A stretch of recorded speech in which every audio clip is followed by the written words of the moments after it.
Hello दोस्तों, आज मैं आपके लिए लेके आई हूँ किसान की भूतिया कहानी। किसी गांव में रामू नाम का एक मेहनती किसान रहता था। रामू का खेती बाड़ी से बहुत ज़्यादा लगाव था और उसने पूरी ज़िंदगी काम करके बिता दी। वह हमेशा यही कहता, मेरा खेत मेरी जान। जब रामू की मृत्यु हुई तो गांव वालों ने सोचा कि उसका खेत बिल्कुल बंजर हो जाएगा, क्योंकि देखभाल करने वाला रामू अब नहीं रहा। लेकिन रामू की मृत्यु के बाद भी उसका खेत वैसे ही हरा भरा, उससे भी ज़्यादा हरा भरा रहने लग गया और उसमें फसल उससे ज़्यादा ही बोती थी।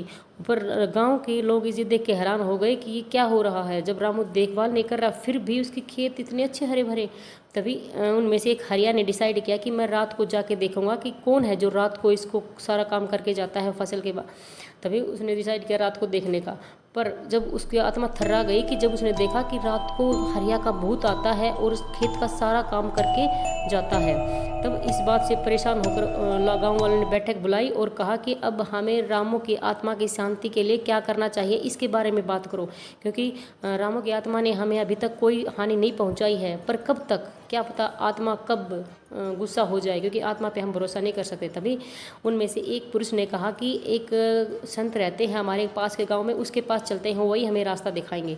वो उनके पास जाके उन्होंने अपनी सारी गाथा बताई कि कैसे कैसे रामू का भूत है जो रात को आता है और फसल वगैरह का सारा काम करके चला जाता है। तभी उन्होंने बोला कि संत जी ने कि एक काम हो सकता है, अगर आप तुम ये चाहते हो कि उसकी आत्मा को शांति मिले तो गांव वालों ने बोला बताओ क्या करना है। उन्होंने बोला कि आप उसी खेत में काम करो और जो भी अनाज वगैरह के बेच के जो पैसा आए या फिर जो भी अनाज हो वो सारा गरीबों में बांट दो। इस वजह से जो रामू है उसकी आत्मा को शांति मिल सकती है, क्योंकि वो भी अच्छा इंसान था, वो भी अपनी फसल का आधा हिस्सा बंदों में बांट देता था। तब उन्होंने गाँव वालों ने वैसे ही किया और रामू की आत्मा को शांति मिल गई और वो खेत को छोड़ के चले गए। थैंक यू दोस्तों।